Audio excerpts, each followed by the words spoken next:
लड़कियों से अलग तरह से बात की जाती है कि भाई तुम लड़की हो तो ऐसा मत करो, रात को बाहर मत जाओ अकेले, है ना, या बाहर में हॉस्टल में पढ़ने मत जाना अकेले, सबके साथ में रहना है, परिवार के साथ रहना है, जल्दी शादी कर लेनी है। इस तरह की बातें कभी सुनी है आप लोगों ने? हाँ, इतनी ज्यादा सुनी है।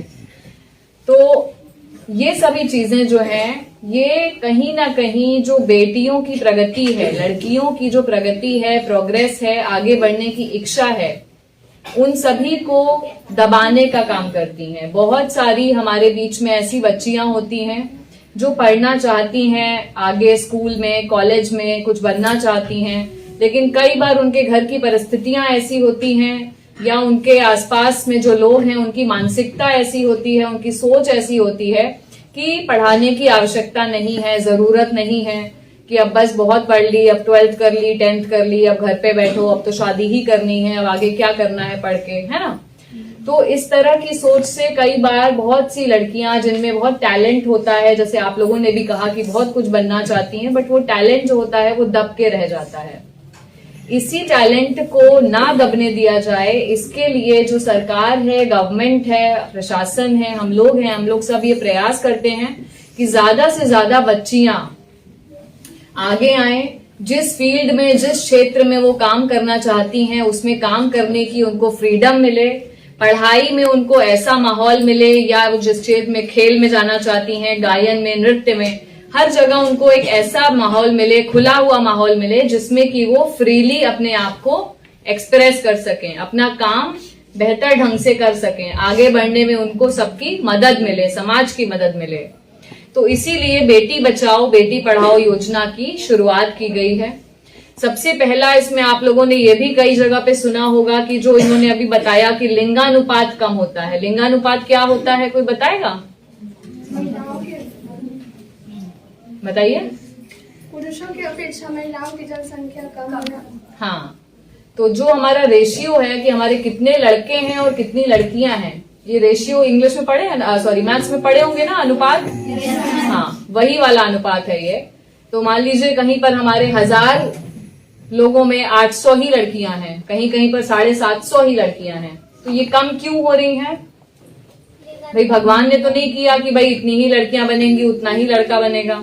गर्भ में तो सब बराबर ही आते हैं, बल्कि ये माना जाता है कि जो नेचुरल एडवांटेज है, जिस तरह से प्रकृति ने बनाया है, प्राकृतिक रूप से यदि आप चीजों को चलने देंगे तो लड़कियों की संख्या थोड़ी ज्यादा होनी चाहिए। ये साइंटिफिकली प्रूवन है, ये साइंटिस्ट लोगों ने प्रूव किया है कि लड़कियों की संख्या नेचुरली ज्यादा होनी चाहिए। बट हो रहा है इसका उल्टा। ऐसा क्यों हो रहा है? बहुत सारे रीजन है मैम जिसके कारण लड़कियों की संख्या बहुत कम है। इसका जो मेन जो रीजन है, जो हम लोग रोज हमेशा देखते हैं, वो है दहेज प्रथा।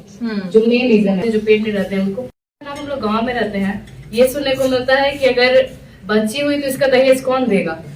इसके लिए मेनली लड़कियों को मार दिया जाता है पहले ही, और जो जन्म लेती है उनके साथ यही व्यवहार किया जाता है, यही टॉन्ट दिया जाता है कि तुम पढ़ के करोगी क्या जब तुमको दूसरे के घर ही जाना है। तो ये जो मेन रीजन है जिसके कारण लड़कियों की संख्या बहुत कम है। बिल्कुल सही कहा। क्या नाम है आपका? जी मैं पलक कुमारी। बहुत अच्छा। बच्चियां छोटी भी हैं, हो सकता है कि कुछ बच्चियों को इस बारे में जानकारी नहीं होगी, लेकिन फिर भी मैं इस बात को शेयर करूंगी। जो हमारे बीच में, जैसा हम लोगों ने अभी कहा कि बहुत से लोग हैं जिनकी मानसिकता ऐसी है, जो नहीं चाहते हैं कि बच्चियां आगे बढ़ें, उतना समाज में बराबरी का सम्मान, बराबरी का अधिकार पाएं जितना कि पुरुषों को या लड़कों को या उनके बेटों को मिल रहा है। तो इसी तरह की जो लड़कियों को बोझ समझने की मानसिकता है, इसके चलते कई लोग गर्भ में ही, मतलब कि जब बच्चा पेट में आता है माँ के, पैदा होने के पूर्व ही कई बार भ्रूण हत्या, यानी कि बच्चियों का लिंग पता करके कि हमारे पेट में एक लड़का है या लड़की है, उसको इलीगल रूप से पता करके बच्चियों को कई बार गर्भ में ही मार दिया जाता है। इससे खराब कोई बात हो सकती है क्या? जो बच्चा अभी पैदा भी नहीं हुआ, अबोध बालक, जिसकी कोई गलती नहीं है, बच्ची, उसको आपने, एक तो इलीगल है पूरी तरह से ये। किसी भी जगह पर अगर आपको ये पता चलता है कि आपके गर्भ में लड़का है या लड़की है, ये पता लगा रहा है कोई, या कोई डॉक्टर इस बारे में आपको चेक करके, अल्ट्रासाउंड होता है ना, अल्ट्रासाउंड का नाम सुने होंगे। अल्ट्रासाउंड में चेक करके अगर ये पता कर रहे हैं, बता रहे हैं किसी भी माँ को, किसी भी परिवार को कि आपके बच्चे का लिंग क्या है, जेंडर क्या है, लड़का है कि लड़की है, तो ये एक कानूनी अपराध है। बिल्कुल, ये इलीगल है, इसमें आपको सजा हो सकती है, आप जेल जाए। तो आप लोगों के पास हमारे सबके नंबर हैं, अपनी टीचर का नंबर है, मेरा नंबर भी है। वेबसाइट सब लोग खोलते हैं ना, स्मार्टफोन चलाते होंगे बहुत सारे लोग, जहानाबाद की वेबसाइट खोलते हैं, खोले हैं कभी? जहानाबाद लिखिएगा गूगल पे तो जहानाबाद की वेबसाइट आएगी, ठीक है। उस पे डीएम का, एसपी का, एडीएम्स का, जो भी हमारे पदाधिकारी गण हैं, थानाध्यक्ष हैं, सीओ, बीडीओ, सबका नंबर होता है। अगर ऐसा कहीं पर भी होता है, आपको मिलता है कि कहीं किसी जगह पर इस तरह का काम हो रहा है, आपके तो सारे लोग हैं ना भाई, आपके तो माँ है, मौसी है, आसपास में गांव में लोग हैं, बहुत सारे लोग हैं, सबके यहाँ कोई ना कोई गर्भवती होती है, प्रेग्नेंट होते हैं, लोग जाते हैं। आप ही लोगों में से, हम ही लोगों में से एक लोग हैं जो जा करके भ्रूण हत्या करते हैं। ऐसा तो नहीं कि वो लोग कोई अलग से आ रहे हैं, मंगल ग्रह से आ रहे हैं, नहीं ना, हम लोग के बीच के ही लोग हैं सब। तो इस तरह का कोई जानकारी आप लोगों को मिले तो उसको हमसे बताना है। आप लोग हमारे आंख और कान हैं। क्या है? क्योंकि हम तो एक व्यक्ति हैं मात्र, हम तो हर गांव में नहीं एक साथ पता कर सकते कि कहाँ पर क्या क्या हो रहा है, कौन अपने घर में अल्ट्रासाउंड मशीन लगा करके इलीगल रूप से बैठा हुआ है। लेकिन आप लोग तो अपने अपने गांव का पता कर सकते हैं, कर सकते हैं ना? तो इस गंदे काम को बंद करने में हमारी मदद करेंगे? Thank you. तो अब मैं ये आशा करती हूँ कि आज से कम मुझे डेली हर 1-2 दिन पे एक फोन जरूर आएगा कि फला फला जगह पर इस गांव में इस क्लिनिक में इस तरह का काम हो रहा है। और ये मैं आपको अश्योर करती हूँ कि उस जगह पर हम लोग तुरंत कार्रवाई करेंगे। कहीं पर भी आपका नाम नहीं आने वाला है कि हमको किसने जानकारी दी, किसने बताया, कहाँ से हमको पता चला कि यहाँ पर इस तरह का काम हो रहा है। तो डरना बिल्कुल नहीं है, ठीक है? बिना डरे हुए, ये आपका समाज के लिए पहला कंट्रीब्यूशन होगा, समझे? हम लोग अपने जो समाज में रहते हैं, आप लोग टीचर बनना चाहते हैं, आर्मी ऑफिसर बनना चाहते हैं, पुलिस में जाना चाहते हैं, क्यों जाना चाहते हैं? क्योंकि आप लोग इससे ये सब बंद करके हमारे लोगों की, समाज के लोगों की, अपने आसपास के परिवार की, मोहल्ले की, गांव की, देश की सेवा करेंगे, है ना? तो ऐसा नहीं है कि आप बिना कुछ बने सेवा नहीं कर सकते, सेवा आप अभी भी कर सकते हैं। अगर आपके कहने पर कोई भी ऐसी 10 जगह बंद हो जाती है जहां पर इस तरह का काम हो रहा हो, तो सोचिए आपने कितनी सारी अजन्मी बच्चों की जिंदगी बचाई कि नहीं? हाँ, तो सेवा करने के लिए केवल मन में शक्ति होनी चाहिए, विल पावर होनी चाहिए, ठीक है? यहाँ बैठ के डीएम बनना जरूरी नहीं है। बहुत सारे लोग डीएम बन के भी एको चीज बंद नहीं करवा पाते हैं, किसी की जान नहीं बचा पाते हैं, ठीक है ना? हो सकता है हम भी अभी तक कुछ नहीं कर पाए हो ज्यादा, लेकिन आप स्टूडेंट रह करके भी अगर आपकी इच्छा शक्ति अच्छी है, विल पावर अच्छी है, आप करना चाहती हैं, उन बच्चियों की जान बचाना चाहती हैं, तो आप ये काम कर सकती हैं, ठीक है? तो सबसे इम्पोर्टेंट चीज क्या है हमारे लिए? हमारी विल पावर। अपने आप को हमेशा स्ट्रांग मानना है, अपने आप में कॉन्फिडेंट रहना है, ठीक है? जब मैं आप लोगों की जितनी थी तो मुझसे पूछा जाता था कि क्या बनना चाहते हैं, क्या करना चाहते हैं, तो मेरा जवाब होता था कि मैं पायलट बनना चाहती हूँ। उस समय मुझे बड़ा अच्छा लगता था कि अरे वाह, एरोप्लेन उड़ाएंगे, ऊपर है ना, इधर उधर जाएंगे, घूमेंगे। तो पायलट तो मैं नहीं बन पाई, तो ऐसा तो नहीं है कि फिर मेरी लाइफ खराब हो गई, नहीं ना, कुछ और बन गए। तो जो भी होता है जीवन में वो अच्छा ही होता है। तो कभी भी अगर आपका कोई काम अच्छा नहीं हो पाया, किसी एग्जाम में आप अच्छे नंबर नहीं ला पाए, कोई कंपटीशन के लिए आपने तैयारी की, उसमें आप मान लीजिए सफल नहीं हो पाए, तो कभी भी ये नहीं मानना है कि हमारी लाइफ खत्म, अब हम क्या करेंगे, हम तो 2 साल से इसी की तैयारी में जुटे हुए थे। बहुत सारे लोग आप में से डॉक्टर बनना चाहते हैं, बोल रहे थे, हो सकता है नीट का एग्जाम दें, एमबीबीएस की एंट्री के लिए जो एग्जाम होता है, हो सकता है सीट ना मिले, बहुत कम सीटें होती हैं। कई बार बहुत मेहनत करने के बाद भी बच्चे क्लियर नहीं कर पाते हैं। कई बार आपकी एग्जाम के दिन तबीयत खराब हो जाती है तो आप क्लियर नहीं कर पाते हैं। तो कभी भी ये नहीं सोचना है कि अगर हमने एक फला जगह पर अगर हम असफल रह गए, नहीं कर पाए, तो हमारी जिंदगी खत्म हो गई। ये दिमाग में कभी नहीं आना चाहिए, ठीक है।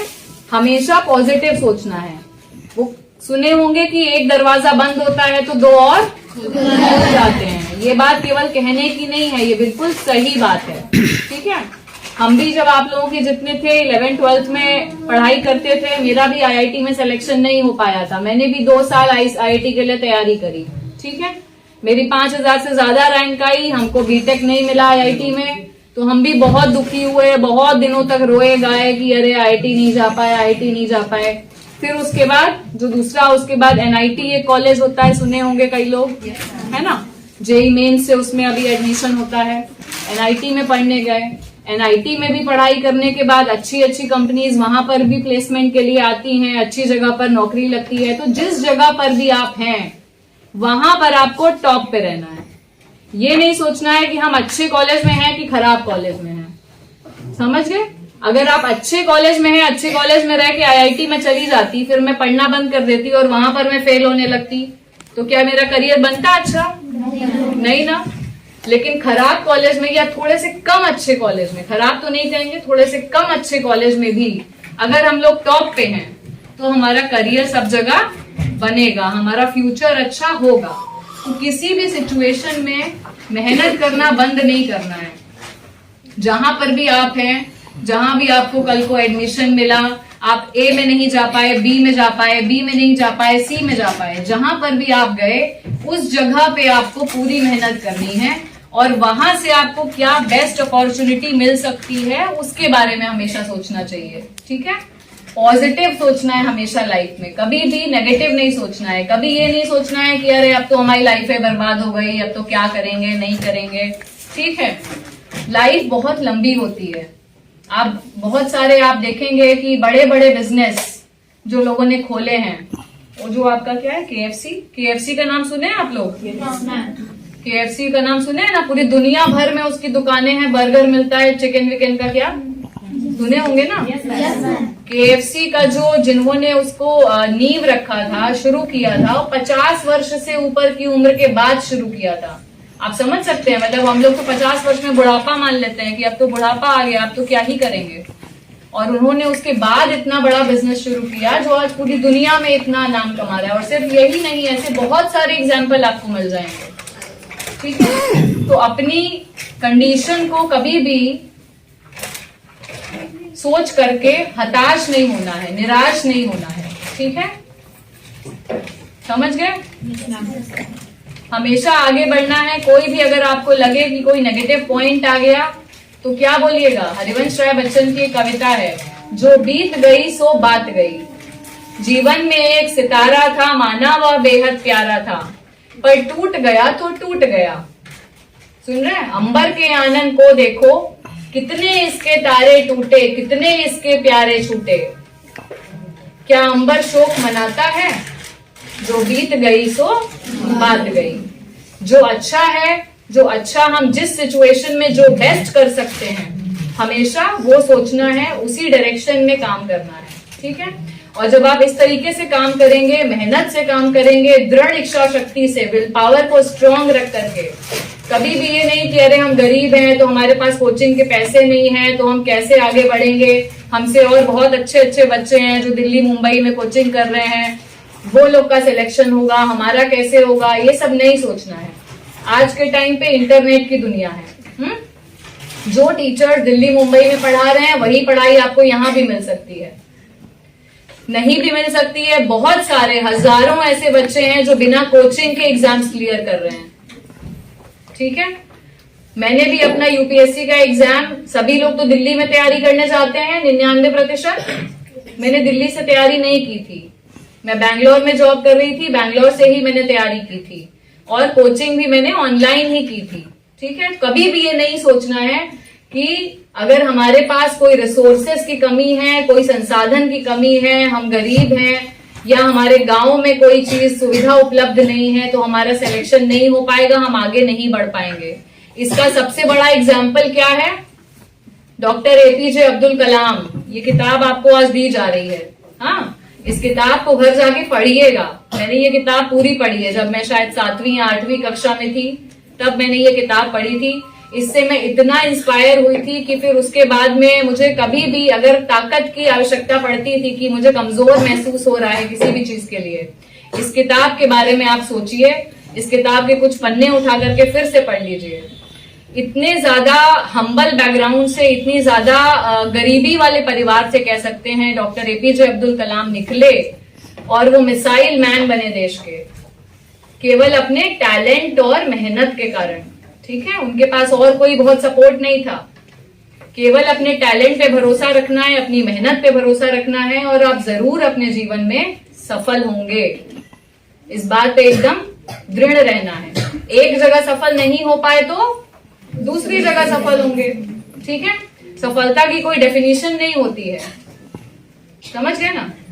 सफलता आपको फील होनी चाहिए जब आप अपने जीवन में सेटिस्फाइड महसूस करें अपने काम से, अपना काम करने में आपको मजा आए, अपने काम के माध्यम से आप अपनी समाज में एक पॉजिटिव इम्पैक्ट, दूसरों के लाइफ में अच्छा पॉजिटिविटी दे पाए, उनकी मदद कर पाए, 4 लोगों की मदद करने की पोजीशन में आप रहें, उसको सफलता मानना चाहिए, है ना। इतने बड़े आप डॉक्टर बन गए कि फिर आप किसी को जो है बिना जो है 2,000 रुपए फीस लिए आप अपने हॉस्पिटल में घुसने नहीं देते हैं। बेचारा कोई गरीब व्यक्ति आपके हॉस्पिटल के गेट पे यदि दम तोड़ देता है क्योंकि वो फीस नहीं दे पा रहा है, तो क्या आप सफल माने जाएंगे? नहीं।